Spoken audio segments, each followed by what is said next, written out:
Olá, boa noite. Boa noite. Câmara deve apressar decisão se receber denúncia criminal contra Temer. Rodrigo Maia se encontra com o presidente e fala em suspender processo parlamentar. Novo documento liga o coronel à reforma em casa da filha de Temer. Cobrança pelo serviço está entre os papéis apreendidos com um amigo do presidente. Para Fernando Henrique, Temer faria gesto de grandeza se pedisse eleições antecipadas. O ex-presidente afirma que a erosão do poder cria cenário de ruptura por pressão das ruas. Doleiro Lúcio Funaro presta novo depoimento à Polícia Federal. Preso há um ano, o operador do PMDB pode fechar delação premiada. Palocci se defende, completa processo e agora Sérgio Moro vai dar a sentença. Preso há 9 meses, ex-ministro é acusado de gerenciar propinas da Odebrecht para o PT. Donos da JBS Friboi preparam venda de outras empresas do grupo. Joesley e Wesley Batista pretendem obter 8 bilhões de reais para equilibrar as finanças. O Jornal da Gazeta está no ar.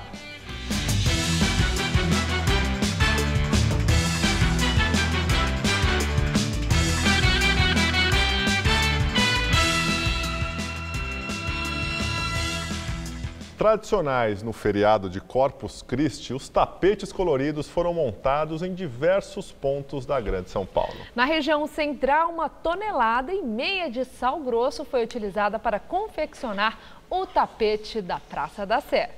A missa campal na Praça da Sé foi celebrada pelo arcebispo de São Paulo, Dom Odilo Scherer.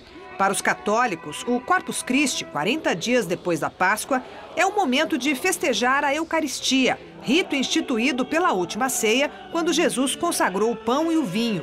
Então, a celebração de Corpus Christi é colocar em relevo este alimento que nos fortalece na fé, que nos revigora, que é a nossa motivação de crer, esperar e anunciar o Evangelho. Milhares de fiéis acompanharam a cerimônia.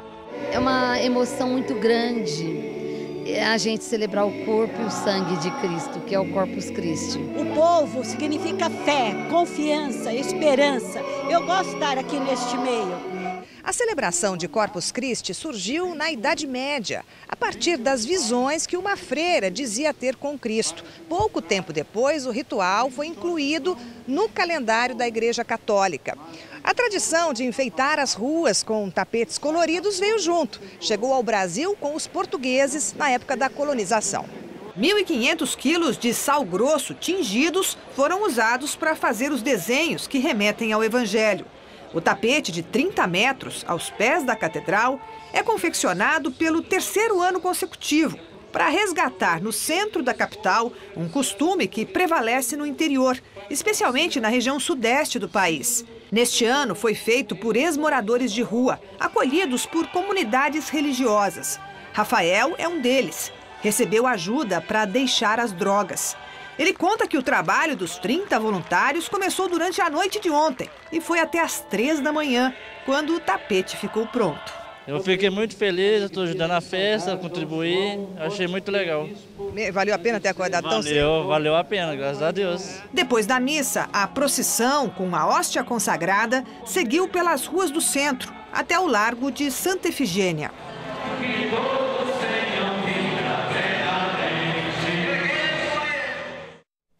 E na zona norte da capital aconteceu a tradicional Marcha para Jesus. O tema da 25ª edição foi Eu Achei Meu Rei.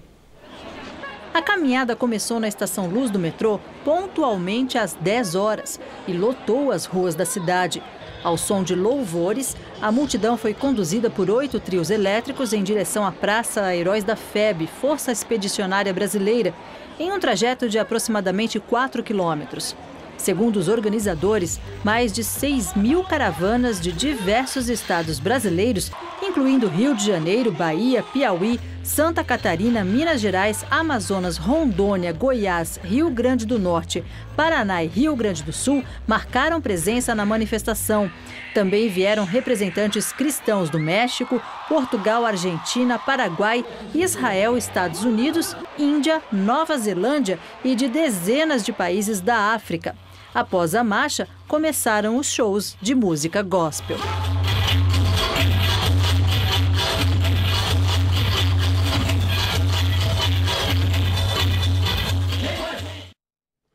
Quem passa pela Rua da Consolação, em Higienópolis, área nobre daqui de São Paulo, não imagina que em uma mesma região estão 3 cemitérios que guardam histórias importantes da cidade. 2 deles particulares e um público, administrado pela prefeitura, acabam de ser tombados pelo patrimônio histórico do município. O mais antigo e famoso é o da Consolação, inaugurado em 15 de agosto de 1858. E basta darmos uma volta entre as sepulturas para descobrirmos a riqueza histórica e arquitetônica deste lugar. Personalidades das mais diversas áreas estão sepultadas aqui.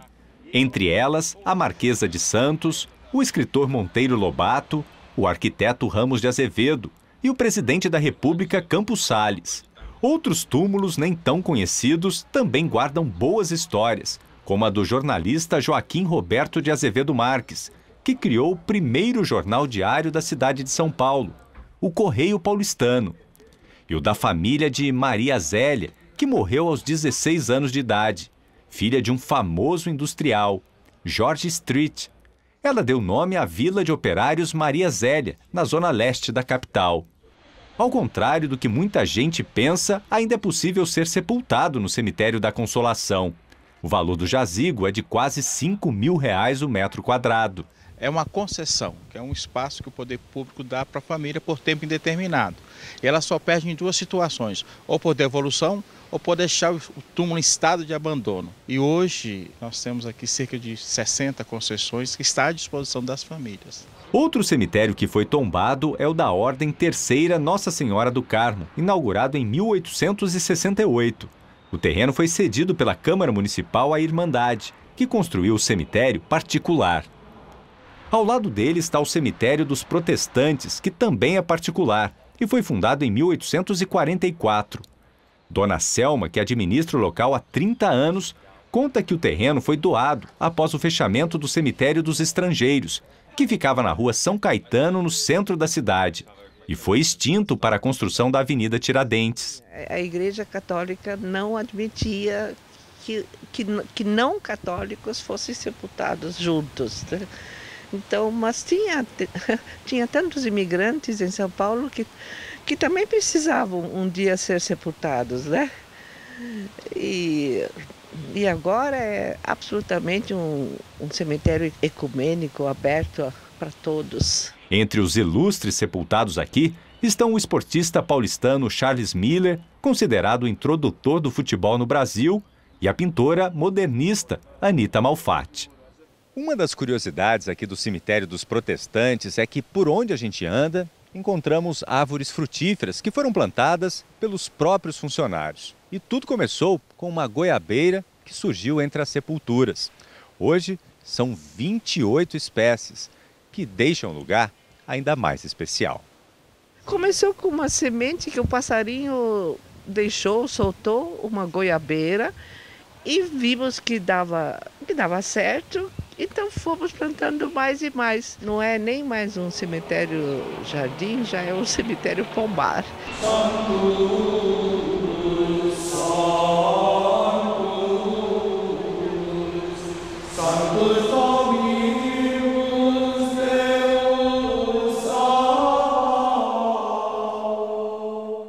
O doleiro Lúcio Bolonha Funaro presta novo depoimento à Polícia Federal. Ele é apontado como operador financeiro de Eduardo Cunha. O depoimento ontem à Polícia Federal durou mais de 4 horas.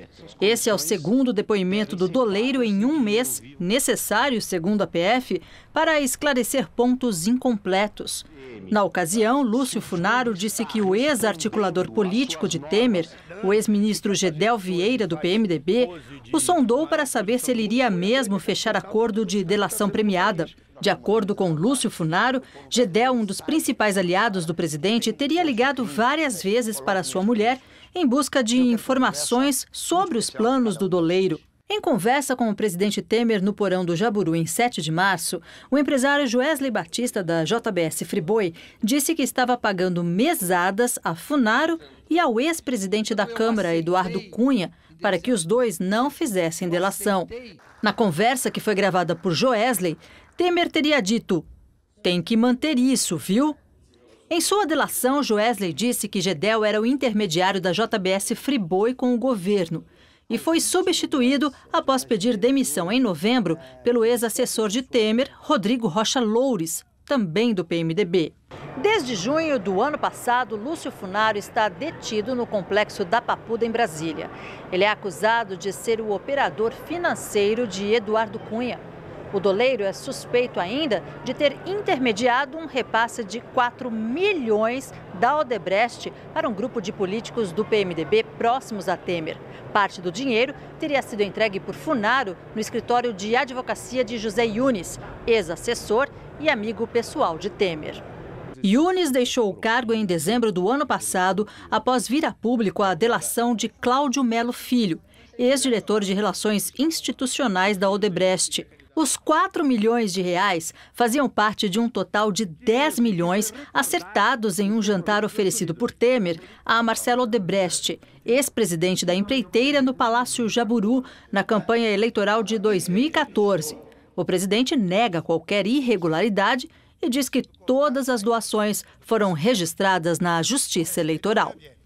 A Polícia Federal encontrou na casa do coronel João Batista Lima Filho a cópia de um e-mail de 2014 que reforça o indício de que ele cuidou de pagamentos da reforma da casa de uma filha do presidente Michel Temer. O coronel foi apontado na delação da JBS Friboi como destinatário do dinheiro de Caixa 2 que seria pago a Temer. Na mensagem que o jornal Folha de São Paulo teve acesso, uma empresa de engenharia cobra a mulher do coronel João Batista Lima Filho, a arquiteta Maria Rita Fratesi, o valor de R$ 44.394,42 por serviços de reforma realizados na casa de Maristela Temer, filha do presidente. O imóvel, que fica no Alto de Pinheiros, foi reformado entre 2014 e 2015, quando Michel Temer ainda era vice de Dilma Rousseff do PT. O e-mail cita pagamentos pendentes referentes a novembro de 2014 por mão de obra, reembolso de material e complementos. A Polícia Federal ainda não conseguiu apurar o valor total da obra.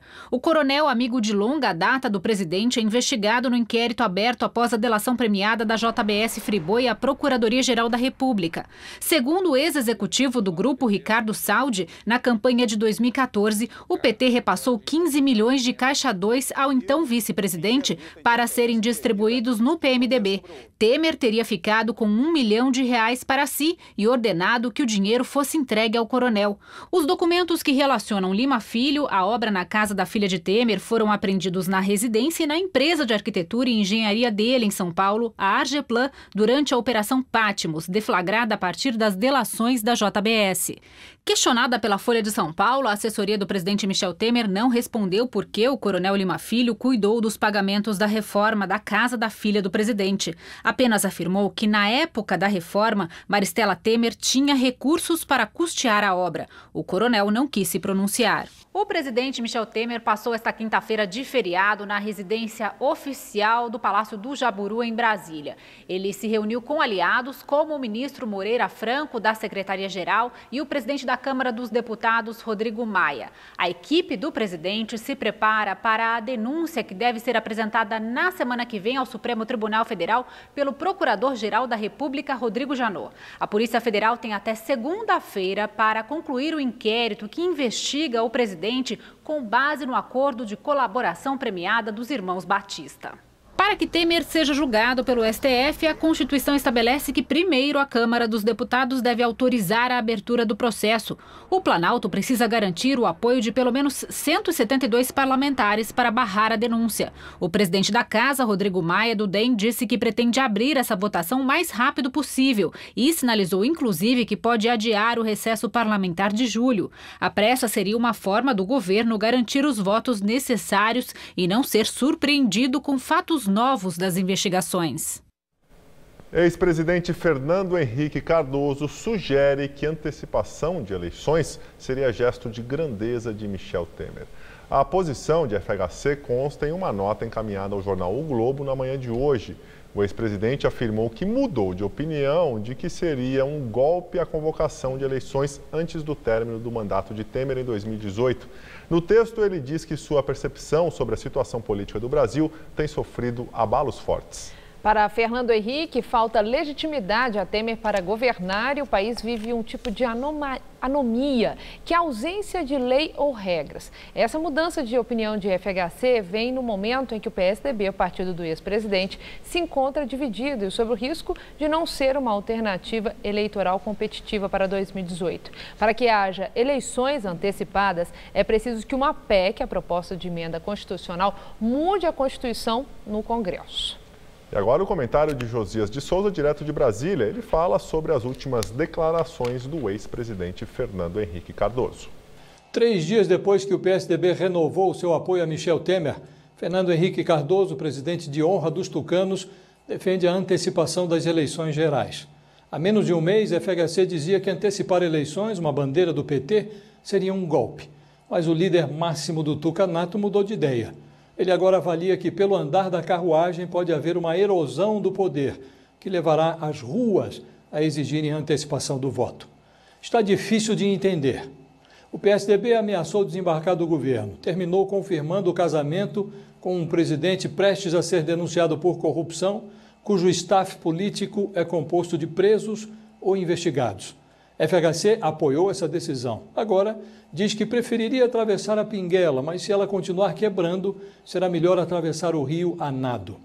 FHC cobra espírito público e grandeza dos outros, sem dizer nenhuma palavra sobre o correligionário Aécio Neves, com a estatura já rente ao chão. A crise deixou o PSDB zonzo.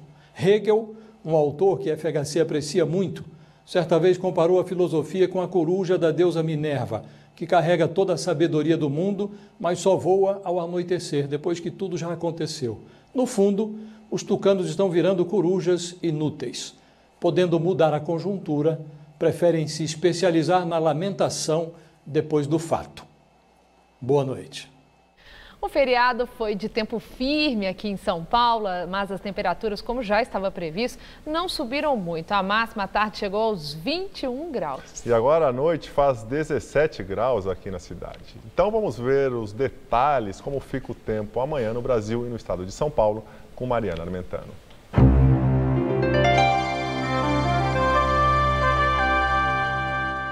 A sexta-feira promete ser ensolarada em quase todo o Brasil. Entre o sul e o sudeste, as madrugadas vão ser frias, até com nevoeiro ao amanhecer e as tardes fresquinhas. Nessa área entre São Paulo, Mato Grosso e o sul de Minas Gerais, o dia vai ser de muito sol e céu azul. Já nessa faixa mais ao norte do Brasil e na faixa leste do Nordeste, o sol aparece, faz bastante calor, mas tem pancadas de chuva. Vamos ver aqui a nossa tabela de temperaturas? Olha só, em Salvador chove a qualquer hora nesta sexta-feira e os termômetros vão ficar entre 23 e 28 graus. Em Vitória, no Espírito Santo, tempo firme, mas com muita nebulosidade e máxima de 26. Já em Campo Grande, dia lindo de sol, com calor de até 29 graus amanhã, só que atenção para a baixa umidade do ar. Em Curitiba, mínima de 11 e máxima de 20 graus amanhã à tarde. Para São Paulo, muito sol e tempo firme em todas as regiões. Olha só, nada de chuva para amanhã. Com o friozinho da madrugada, o dia pode até amanhecer com névoa, mas ela logo se dissipa e o sol predomina ao longo de todo o dia. A máxima vai aos 24 graus em Marília, aos 27 em Presidente Bernardes, aos 29 em Votuporanga, em São José do Rio Preto, máxima em torno dos 27 graus e no litoral teremos máxima na casa dos 25 graus em Santos e também em Caraguatatuba. Para a capital, a expectativa é de que esquente nos próximos dias, viu? Nessa próxima madrugada teremos mínima de 13 graus e máxima amanhã à tarde de 24. E tanto no sábado quanto no domingo, a máxima prevista é de 25 graus, ainda sem nenhuma gota de chuva. São Paulo recebe até domingo, dia 18 de junho, a exposição Ocupação Conceição Evaristo, que conta a trajetória da escritora que aos 70 anos é uma referência da literatura feminina no Brasil. Ela nasceu e cresceu em uma favela de Belo Horizonte e hoje é uma referência para as mulheres que se aventuram na arte da escrita.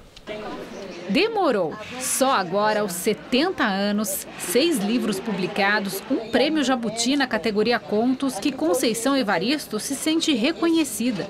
Este ano, ela vai pela primeira vez à Flip, a Festa Literária Internacional de Paraty, como autora convidada. É estrela da 34ª ocupação no Itaú Cultural em São Paulo. Evento que este ano homenageia mulheres. A exposição tem documentos, fotografias, acervos inéditos da escritora que nasceu muito pobre na favela Pinduraçá, em Belo Horizonte, Minas Gerais. Toda a geração de mulheres que me antecedeu, mãe, tia, primas, todas elas foram domésticas nas diversas funções, ou lavando, ou passando. Eu indo morar com a minha tia, foi onde eu tive oportunidade de estudar, eu tive mais essa possibilidade de escolha. Já minhas irmãs não, mal terminaram o primário, foram trabalhar em casa de família. Ela foi a primeira entre os irmãos que estudou. Fez letras na Universidade Federal do Rio de Janeiro e foi professora do ensino fundamental em escolas públicas até se aposentar. A literatura sempre fez parte da vida dela. Desde muito cedo, apesar da pobreza, a família fazia saraus na favela. A mãe escrevia um diário inspirado no livro Quarto de Despejo, de Carolina Maria de Jesus. Escritora que viveu em uma favela em São Paulo e foi descoberta pelo jornalista Audálio Dantas. Além de conhecer todo o acervo, quem vier à exposição vai ter contato com obras de artistas plásticas negras que fizeram uma releitura de textos da Conceição em tecido. Este é inspirado no poema Meia Lágrima. Não, a água não me escorre entre os dedos. Tenho as mãos em concha e no côncavo de minhas palmas, meia gota me basta. Das lágrimas em meus olhos secos, basta o meio tom do soluço para dizer o pranto inteiro. Em seus textos, Conceição fala do ponto de vista da mulher pobre e negra e virou referência para novas gerações de escritores negros no Brasil. Eu não quero ser a exceção, porque a exceção, principalmente nos dias de hoje, que se fala tanto em meritocracia, em história de superação, essas histórias de superação ou essas exceções, elas só fazem sentido se você pensar a regra. Porque eu confirmo a regra. Então, existe uma regra muito cruel na organização da sociedade brasileira, que uma escritora só possa aparecer aos 70 anos. E outra mais, e onde estão as outras? Onde estão as outras escritoras negras? Eu quero que percebam a competência. O ex-ministro Antônio Palocci pediu absolvição ao juiz federal Sérgio Moro na Operação Lava Jato e cita Rodrigo Rocha Loures, ex-assessor de Temer e suplente de deputado. As alegações finais da defesa de Antônio Palocci foram protocoladas na noite de ontem, último dia do prazo. Os advogados não citam o nome de Rodrigo Rocha Loures, mas fazem referência a um ex-deputado flagrado com R$500 mil em uma mala. O objetivo era confrontar a delação do ex-executivo da Odebrecht, Fernando Miliaccio. Aos investigadores, Miliaccio disse que o ex-assessor de Palocci, Branislav Kontic, recebia propina em uma mochila, que podia chegar a R$3 milhões. A defesa de Palocci entende que seria inviável que o valor mencionado pelo delator coubesse em uma mochila. Por isso, utilizaram o episódio da mala de Rocha Loures, que tinha R$500 mil de propina da JBS Friboi, para desqualificar a delação de Miliaccio. Antônio Palocci é acusado de corrupção passiva e lavagem de dinheiro. Segundo a denúncia, ele intermediava propinas pagas pela Odebrecht ao PT. Ex-executivos da empreiteira afirmaram que o codinome italiano, que aparece em uma planilha ao lado de valores, fazia referência a Palocci. Ele nega as acusações. No mesmo processo, são réus Branislav Kontic, o empreiteiro Marcelo Odebrecht e outras 11 pessoas. Em suas alegações finais, o Ministério Público Federal pediu a condenação de Palocci.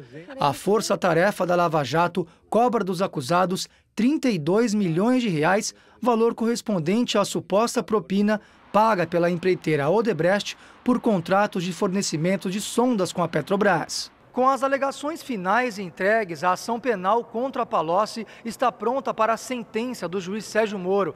Enquanto isso, o ex-ministro e seus advogados articulam para efetivar uma delação premiada. O acordo, se for firmado, pode abalar o mundo político e empresarial. É que, além de bancos que teriam se beneficiado do esquema de corrupção, Palocci também pretende citar alguns dos maiores empresários do país, como Joesley Batista, da JBS Friboi, Abílio Diniz, do Grupo Pão de Açúcar, e até o ex-presidente Lula. Palocci foi preso em setembro do ano passado, durante a 35ª fase da Operação Lava Jato. Desde então, está detido na carceragem da Polícia Federal em Curitiba. O juiz Sérgio Moro autorizou que o ex-vice-presidente da empreiteira Engevix, Gerson Almada, fale na Operação Lava Jato. O executivo pediu à Justiça para prestar esclarecimentos nos autos da denúncia do Ministério Público Federal sobre propinas de R$ 2.400.000 da Engevix e também da UTC para o ex-ministro do governo Lula, José Dirceu. O petista teria recebido os valores durante e depois do julgamento do mensalão ação penal em que foi condenado. Sérgio Moro determinou que a Polícia Federal ouça o executivo em 10 dias. Gerson Almada já foi condenado em 2 ações penais na Lava Jato. E agora vamos ao comentário de política com José Neumann e Pinto. Desde que Aécio Neves apareceu nas delações da Odebrecht, eu tenho falado que o Aécio Neves jogou no lixo toda a esperança de 51 milhões de brasileiros que esperavam que ele fosse alternativa ao PT. Isso, contudo, não me impede de verificar o óbvio. Hoje, eu fiquei sabendo, lendo nos computadores e nos jornais, que o ex-presidente Luiz Inácio Lula da Silva disse a uma rádio do Maranhão que ele tem uma fórmula mágica para escolher ministros para o Supremo Tribunal Federal. Ele escolheu a maioria dos que estão aí, ele e a Dilma do PT. Essa maioria tem sido bastante leniente com ele. Ele vive aí dando cacete em todo mundo, em plena campanha para a presidência, 1 ano e meio antes da eleição, e, no entanto, ninguém o proíbe de falar. Ele goza de todo o direito. Agora, uma noite dessa, o Aécio se reuniu com os senadores Antônio Anastasia, Cássio Cunha Lima, José Serra e Tasso Gereissati, colocou uma foto na rede social, e o Rodrigo Janot, que é leniente em relação aos pronunciamentos do Lula, fazendo campanha aqui, ou esculhambando o Brasil e a democracia brasileira no exterior, apresentou essa foto como prova de que Aécio não estava cumprindo o afastamento que lhe foi determinado pelo ministro Marco Aurélio do Supremo. Bom, não se trata de ter um lado ou ter outro. Eu não tenho bandido preferido. Da mesma forma que eu bato em Aécio, eu bato em Lula. Não vejo isso em relação, por exemplo, ao Joesley Batista. Joesley Batista é um delinquente que ganhou fortunas com dinheiro meu e seu, dinheiro público do BNDES, delinquindo, fazendo obras, comprando, desculpe, não é empreiteiro, comprando frigoríficos no exterior e se tornando de um marchantezinho de Anápolis, no maior produtor de proteína animal do mundo. E ela, cobrado com toda a razão, fez um depoimento bomba e ganhou por isso liberdade total e possibilidade de passear pelo mundo, porque denunciou uma conversa muito pouco republicana e nada justificável do Temer. Agora, ninguém lhe perguntou como é que ele ficou rico, como é que o BNDES o tornou um dos maiores empresários do mundo a partir de um açouguezinho, de uma porta lá em Anápolis, no interior de Goiás. São 2 pesos e 2 medidas que precisavam também ser explicados, é ou não é? Bom, eu volto terça-feira direto ao assunto, conto com a sua presença aí, em pé.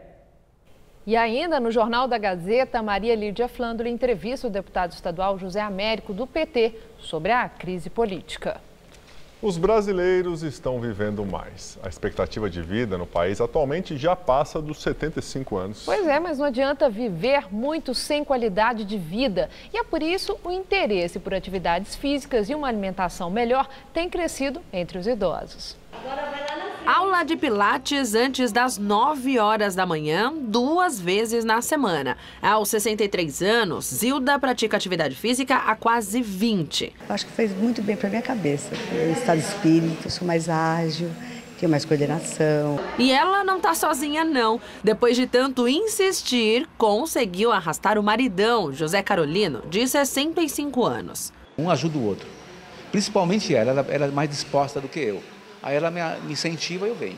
Com maior qualidade de vida, os idosos brasileiros estão envelhecendo melhor. Segundo o IBGE, a expectativa de vida no país hoje é de 75 anos e 5 meses. Para se ter uma noção, em 1940 era de pouco mais de 45 anos. E esse aumento de 30 anos na longevidade se deve a simples mudanças no dia a dia, como deixar a preguiça de lado e se exercitar. Não sou amante, né? Mas hoje é por necessidade. Quero chegar aqui até os 102, porque hoje eu encontrei um senhor aqui que eu falei que ele vai ser minha inspiração. 102 anos e está malhando. E olha o seu Nelson aí, aos 102 anos, super disposto e levantando peso. O seu Nelson, ele vem praticando academia todos os dias, se deixar, meia hora por dia, chega até 1 hora. Isso daí é o que mantém ele em pé, ele firme, forte, academia. Ele anda normal, ele faz todas as atividades, ele toma banho sozinho, ele não toma remédio para saúde, para pressão arterial, ele não toma para diabetes, ele não tem nada colesterol. A única coisa que ele toma é vitamina. Mesmo com uma rotina diferente dentro da academia, a turma dos sessentões é mais disciplinada. 5h30 já tá gente chegando, é um pessoal fiel, né? Pode estar chovendo, pode ser feriado, é um pessoal que vem sempre, que leva a sério. Só que também não adianta você se exercitar na academia e não se esforçar para manter uma alimentação saudável. Porque outro segredo para a qualidade de vida, principalmente após os 60 anos de idade, é ser disciplinado com o que você come. É exatamente a filosofia de vida da Adriana Miranda, advogada aposentada há 6 anos. Ela foi eleita Musa Fitness após os 60. Na internet, abastece as redes sociais com vídeos de treinos na academia e dicas de alimentação. Eu vi que com a alimentação correta, o exercício é claro que é super importante, ajuda muito, mas precisa ter um foco na alimentação. Aos 61 anos, casada e mãe de 2 filhos com mais de 30 anos, ela é vaidosa e exibe um corpo de dar inveja a qualquer mocinha. A rotina de malhação é puxada e ainda tem que sobrar tempo para responder às dúvidas dos seguidores. E olha que ela acumula quase 180 mil só no Instagram. Requer sacrifício, requer disciplina, às vezes as pessoas falam, puxa, você tá bem, né? Sua genética é boa. Mas não é só genética. Porque a genética ajuda um pouco, mas precisa ter uma dose de disciplina, principalmente disciplina, força de vontade. Mas eu acho que vale a pena. Eu acho que é tão bom você se olhar no espelho e estar satisfeita com você. Eu acho que isso é melhor do que você comer um doce delicioso. Eu acho.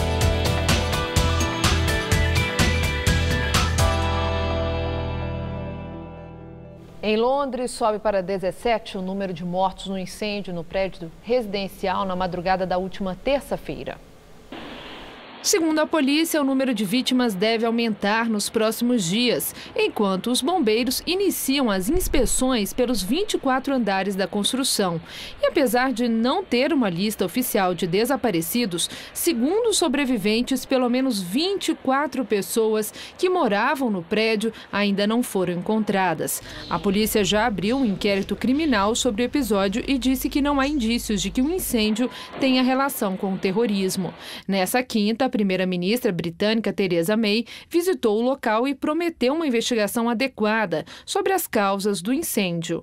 O edifício, construído em 1974 e reformado em 2016, ficava em uma área nobre da capital londrina e os moradores faziam parte de um programa social para famílias de baixa renda, que já tinham reclamado das condições do prédio.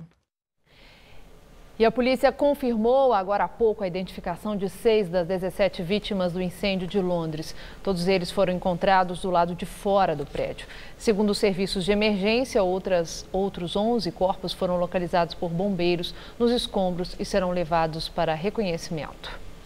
O presidente americano Donald Trump afirma que há uma caça às bruxas contra ele e nega mais uma vez que tentou interferir nas investigações da influência russa nas eleições americanas.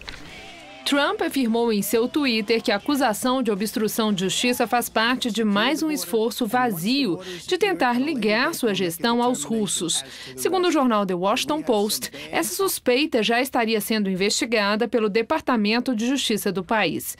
A tese de que Trump agiu para obstruir a justiça já tinha ganhado força na semana passada, após James Comer, ex-diretor do FBI, dizer em depoimento no Senado que acredita ter sido demitido por Trump para minar a investigação do FBI sobre a Rússia. Os serviços de inteligência dos Estados Unidos acusam o governo russo de ter orquestrado cyberataques contra o comitê de campanha do Partido Democrata e vazado e-mails para prejudicar a candidatura de Hillary Clinton. O Kremlin nega as acusações e o presidente russo Vladimir Putin disse que a Rússia quer estabelecer um diálogo construtivo com os Estados Unidos e que não vê o país como inimigo, apesar das novas sanções aprovadas pelo Congresso americano ontem. Segue internado em estado grave o deputado republicano baleado ontem em um campo de beisebol no estado americano da Virgínia. Segundo o boletim médico, Steve Scalise teve fraturas, ferimentos de órgãos internos e sangramento severo após ser baleado no quadril esquerdo por James Hodgkinson. Ele deverá passar por uma nova cirurgia nos próximos dias. Nessa madrugada, o presidente americano Donald Trump visitou o congressista no hospital. Os outros 3 homens feridos no ataque seguem internados, mas fora de perigo. Uma explosão na entrada de uma creche na China deixa pelo menos 7 mortos e mais de 50 feridos. Ainda não está claro se a explosão ocorrida no horário de saída das crianças foi provocada ou acidental. A polícia afirmou que vai investigar todas as hipóteses, já que o país tem um histórico recente de ataques a crianças em idade escolar. E 2 atentados terroristas deixam pelo menos 19 mortos na capital da Somália, Mogadíscio. Um homem-bomba teria jogado um carro com explosivos contra a entrada de um hotel no centro da capital somália e detonado as cargas. Em seguida, um grupo de homens armados invadiu uma pizzaria próximo ao local e cerca de 20 pessoas foram feitas reféns. Segundo a polícia, todos os terroristas foram mortos. O grupo radical islâmico Al-Shabaab reivindicou a autoria da ação. A agência de classificação de risco Standard & Poor's diz que a empresa JTF, controlada pelos irmãos Wesley e Joesley Batista, planeja vender pelo menos 8 bilhões de reais em ativos no curto prazo. 2 empresas já estão em processo de venda, a Vigor Alimentos e as linhas de transmissão de energia. Além disso, a JTF analisa vender a Eldorado, de celulose, a Alpargatas, dona das marcas Havaianas e Osklin, e a Flora, de produtos de limpeza. A informação consta no relatório da agência de classificação de risco Standard & Poor's, que atribuiu as notícias sobre a venda de ativos à administração da empresa. Ontem, a JTF teve a classificação de risco rebaixada pela agência. Segundo analistas, as vendas são necessárias para que a empresa capitalize para pagar dívidas, entre elas a multa de 10 bilhões de reais do acordo de leniência. E hoje a JBS comunicou que o presidente da Vigor, Gilberto Chandó, vai substituir Joesley Batista no Conselho de Administração da JBS. Joesley renunciou ao cargo no dia 26 de maio, após fechar o acordo de delação premiada, que incluiu gravação da conversa com o presidente Michel Temer. Esta semana, Joesley prestou depoimento à Procuradoria-Geral da República em Brasília sobre as denúncias da Operação Bullish. Ele é investigado pelo uso indevido de informações privilegiadas por parte da JBS Friboi em transações do mercado financeiro. E agora vamos ao comentário de economia com Denise Campos de Toledo. O Brasil enfrenta uma crise política que potencialmente poderia ocasionar efeitos mais negativos para a economia. Porém, por enquanto, o que se vê é um até saudável descolamento. O mercado financeiro, sempre um termômetro das incertezas, vem tendo um movimento relativamente tranquilo. A bolsa caiu um pouco, teve redução de movimento desde a delação da JBS, mas o impacto para por aí. O dólar avançou, mas nada expressivo. Ontem ficou em R$ 3,28. Isso afasta o maior risco para a inflação, que viria das pressões cambiais sobre os preços de importados. A inflação segue em queda, com possibilidade de ficar até ao redor de zero neste mês. E essa perspectiva pode fazer com que o Banco Central mantenha o ritmo de corte dos juros, mesmo no ambiente de mais incertezas. Até porque as reformas, ainda que de uma maneira mais lenta e vacilante, seguem em tramitação no Congresso.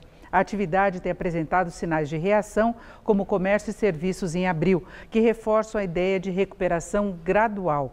A crise atrapalha? Sim. Afeta decisões de consumo e investimento? Certamente, mas pode não comprometer a reconstrução estrutural da economia, que ainda sente muito mais os efeitos de erros de gestão do que da crise política. A economia continua enfrentando as inevitáveis dificuldades de retomada após uma recessão histórica com vários focos de deterioração. O governo não tem muito como agir diretamente sobre o nível de investimentos pelo desequilíbrio fiscal.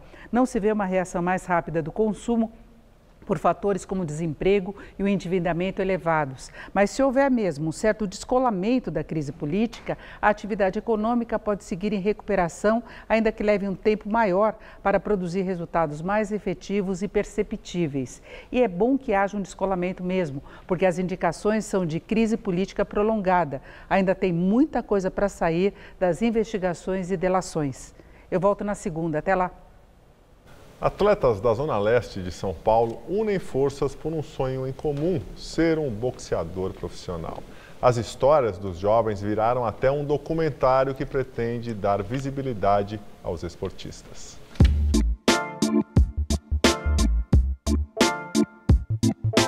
Um treinamento puxado, feito nas horas que sobram depois do trabalho. Vamos em cima. Neste esporte, são poucos os atletas que conseguem sair do anonimato e vivem exclusivamente do boxe. Paulo, o Ramela, é um bom exemplo de quem enfrenta essa dura realidade. Tem que correr atrás de uma academia ou outra para a gente dar aula, a gente tem que pagar um aluguel, filho em casa. Se a tarefa já é difícil para um atleta, imagine para uma família inteira de boxeadores. Michel, o Babu, e o William, o Babyface, são treinados pelo pai, seu Aloísio, que tem mais de 30 anos de experiência nos ringues. Desde moleque que eu gosto do boxe, né?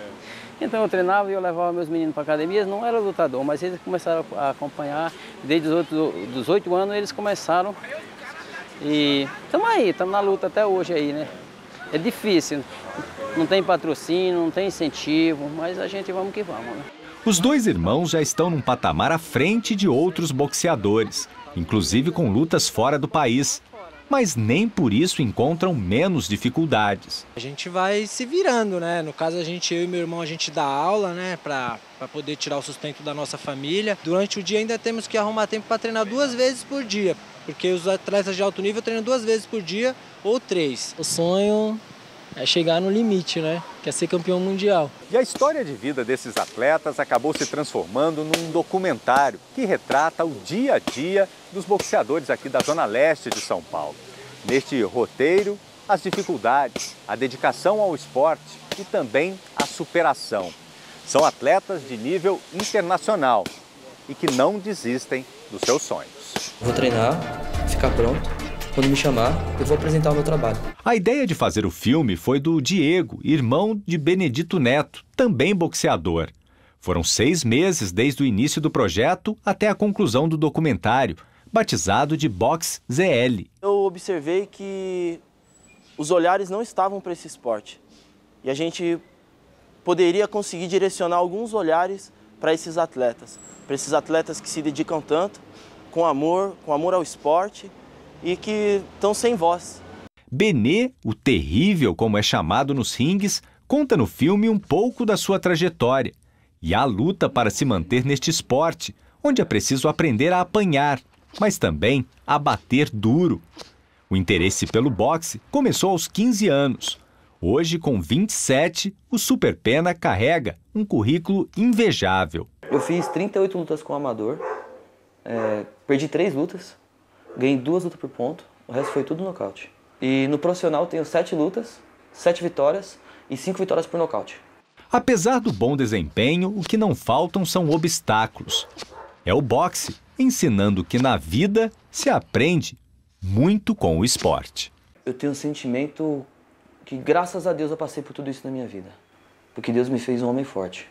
Então eu sei que nada fácil me derruba. E agora mais notícias de esporte com Estela Gontijo e Celso Cardoso. E lembramos que após o esporte, Maria Lídia entrevista ao vivo o deputado estadual José Américo, do PT. E o Corinthians conseguiu a 6ª vitória seguida no Campeonato Brasileiro e disparou na liderança, está lá na frente, né, Celso? Celso, eu diria que segue implacável. Com a vitória de ontem sobre o Cruzeiro, o time paulista abriu 4 pontos de diferença para o Grêmio, segundo colocado, que joga logo mais 9 da noite contra o Fluminense no Rio de Janeiro. Agora à tarde, Curitiba, terceiro colocado, e Bahia empataram em 0-0 na capital paranaense. Mesmo placar do empate do São Paulo com o Sport no Recife. No Clássico Paulista, o Santos levou a melhor sobre o Palmeiras. Veja os gols. Na Vila Belmiro, o único gol da partida saiu de um lance duvidoso. Kaique parece empurrar o zagueiro do Dracena antes de receber a bola e marcar para o Santos. Para a arbitragem, lance legal e vitória santista sobre o Palmeiras por 1-0. Mesmo placar da vitória do líder Corinthians em Itaquera sobre o Cruzeiro. O zagueiro Balbuena marcou de cabeça. No Barradão, o Vitória recebeu o Botafogo, que abriu 2-0 com 2 gols de Bruno Silva. O Vitória reagiu no segundo tempo e chegou ao empate com gols de Gabriel Xavier e Chiesa.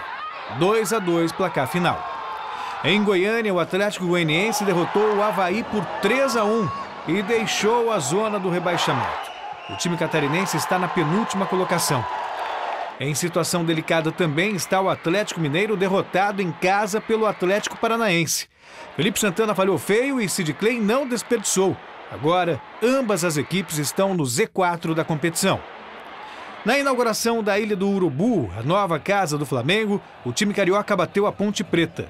Hever fez 1-0 de cabeça. No segundo tempo, Leandro Damião se antecipou à Aranha e definiu o placar no Rio de Janeiro, Flamengo 2-0. A Chapecoense enfrentou o Vasco na Arena Condá e Andrei Giroto fez o primeiro do time da casa. Ainda no primeiro tempo, Jean aproveitou a cobrança de escanteio de Nenê para empatar o jogo. Só que Arthur, com um golaço, garantiu os 3 pontos à Chape. Final, Chapecoense 2-1. Celso, ninguém acreditava nesse time do Corinthians assim, que iria chegar tão longe, né? Qual que é o segredo? A organização, repetição do mesmo time, confiança. O Corinthians era chamado a 4ª força, ganhou o Campeonato Paulista. Até aí, regional não é muita referência. Mas o Campeonato Brasileiro, mesmo que você questione o nível técnico, a qualidade dos times, ele é um dos mais equilibrados do mundo. E você conseguir 6 vitórias seguidas no início de campeonato realmente é algo para se reverenciar.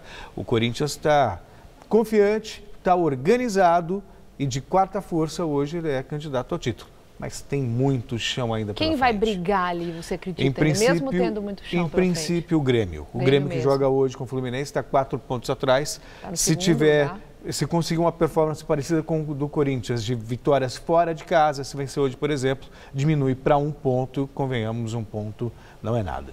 Tá certo, então, tá Celso, bom? muito obrigada. Boa noite, até amanhã. Boa noite, até amanhã. Gabriel, com você.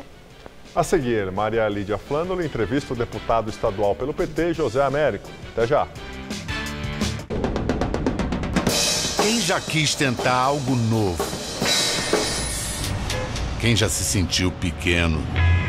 Quem já achou que precisava fazer mais? Quem evoluiu? Quem se engrandeceu? Quem arriscou? Você tem muitos motivos para seguir em frente e um só banco. Bradesco, pra frente. Novo ensino médio. O que vai mudar? Tudo bem? Olá, tudo bem? Sejam bem-vindos. Olá, vamos sentar. É verdade que eu vou poder fazer escolhas no meu currículo? Sim, claro. Mas eu ainda não sei que profissão seguir. Não precisa escolher a profissão agora, apenas a área de conhecimento. E se eu quiser fazer um ensino técnico? Aí basta escolher uma das formações técnicas oferecidas pela sua escola. Novo ensino médio, aprovado por 72% dos brasileiros. Ministério da Educação, Governo Federal, Ordem e Progresso.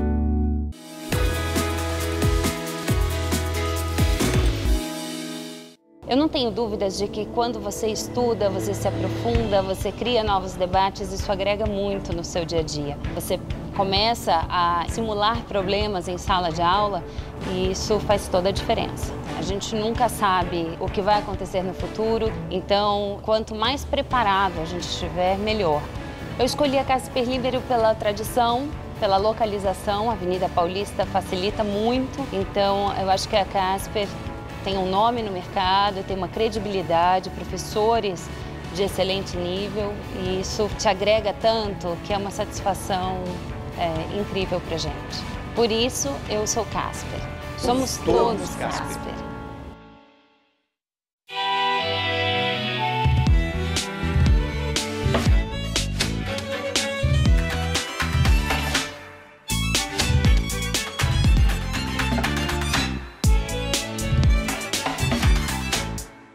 A arte transformou o mundo e vai transformar você. Chegou a coleção Folha ao Mundo da Arte. Todo domingo um livro por R$19,90 cada. Na compra do primeiro volume, grátis o segundo. 25 de junho nas bancas. Colecione.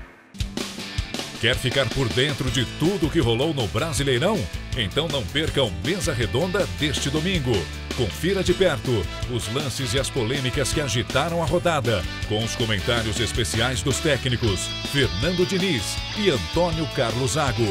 Mesa Redonda, neste domingo, 9 da noite.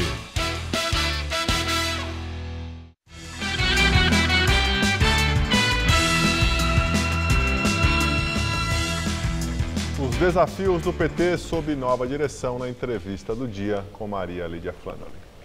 Entrevista o deputado estadual José Américo, petista histórico, que já foi vereador, presidente da Câmara Municipal de São Paulo e secretário municipal em administrações petistas em São Paulo e também presidente do Diretório Municipal do PT da capital paulista. Uma densa história política dentro do Partido dos Trabalhadores. E vamos começar exatamente com o Partido dos Trabalhadores, que acaba de ter um congresso em que renova toda a diretoria, elege a senadora Gleisi Hoffmann, presidente nacional do partido. Quero começar por aí, porque não deixa de chamar a atenção o PT ter escolhido uma petista que é ré na Lava Jato. Deputado Zé Américo, é bom para o resgate da imagem que o PT está tão empenhado? Essa escolha foi boa? Eu acho que sim. Eu acho que a senadora Gleisi, ela, em primeiro lugar, nós acreditamos, o PT é solidário com ela, achamos que ela está sendo acusada injustamente, né? E ela é uma pessoa que, para você ser presidente de um partido como o PT, tem que reunir muitas características, né, muitas qualidades, né? Em primeiro lugar, você tem que unir as pessoas, unir as várias correntes. No PT é muito difícil alguém que une as várias correntes. E a senadora Gleisi, por mais incrível que pareça, ela uniu. Mas foi ela que uniu ou foi Lula que passou a mão no telefone, ligou para todo mundo? Sim, mas ele firmou o pé, tem que ser a Gleisi? Ele podia ter sugerido outra pessoa e não o fez, né?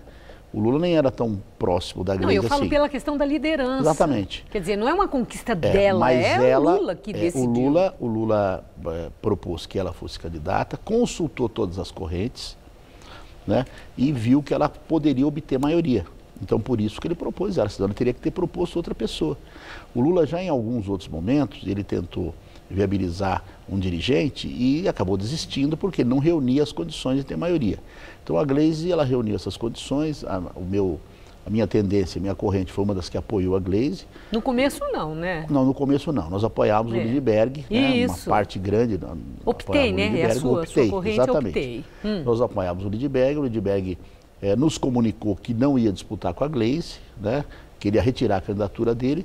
Aí então nós conversamos com a Gleisi, nos identificamos muito com ela, com a proposta dela, com a acessibilidade dela, né?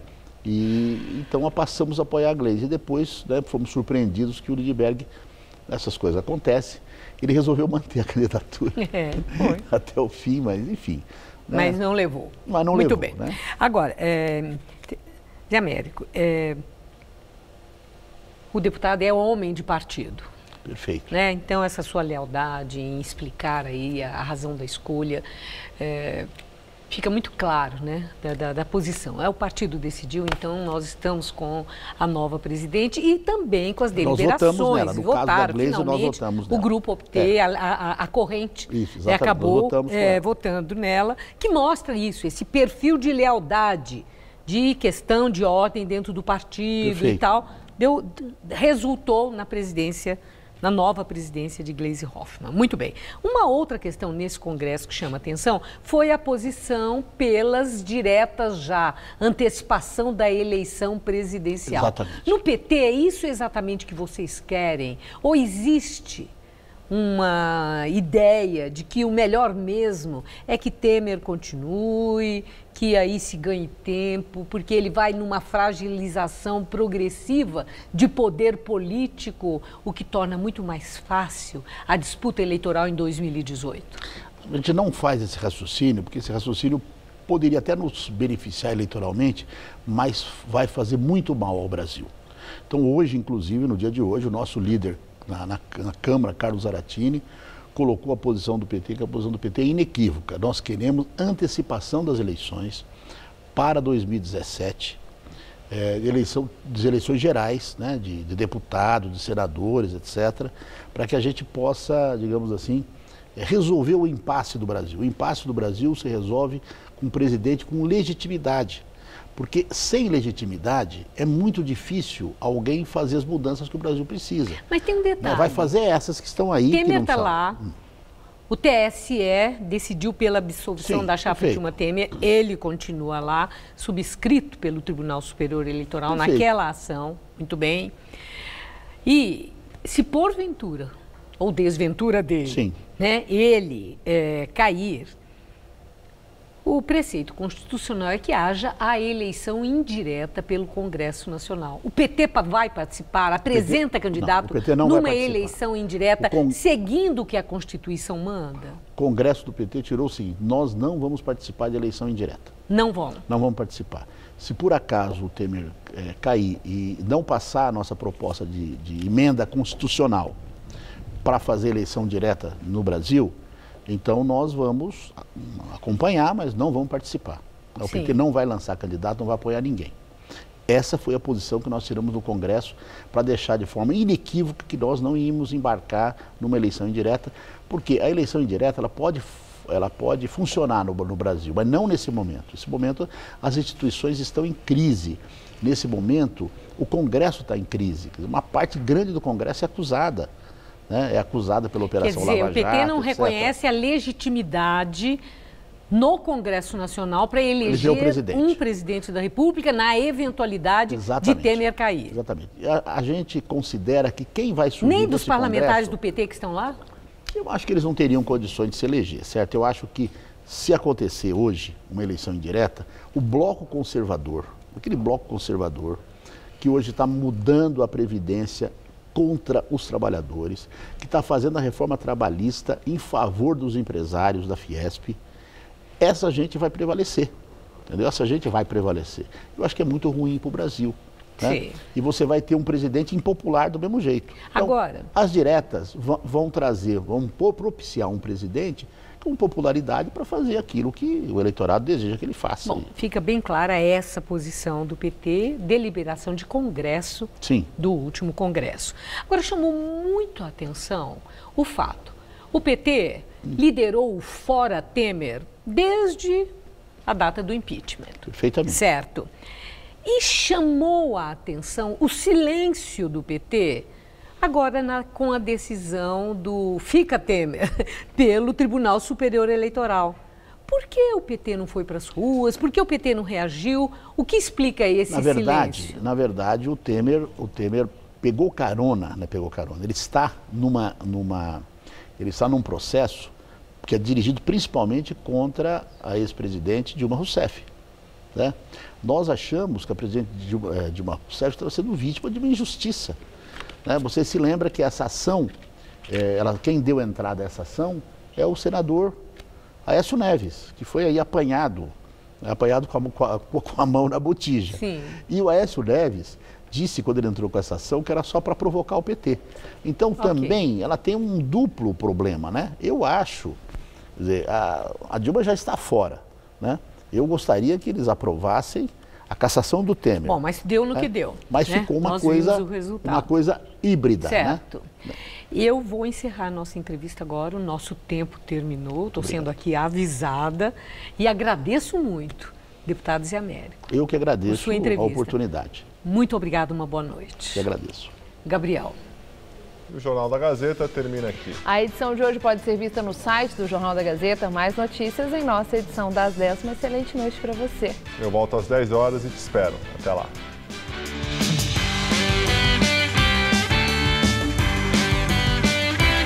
Confira tudo sobre a rodada do Brasileirão no Mesa Redonda deste domingo, 9 da noite.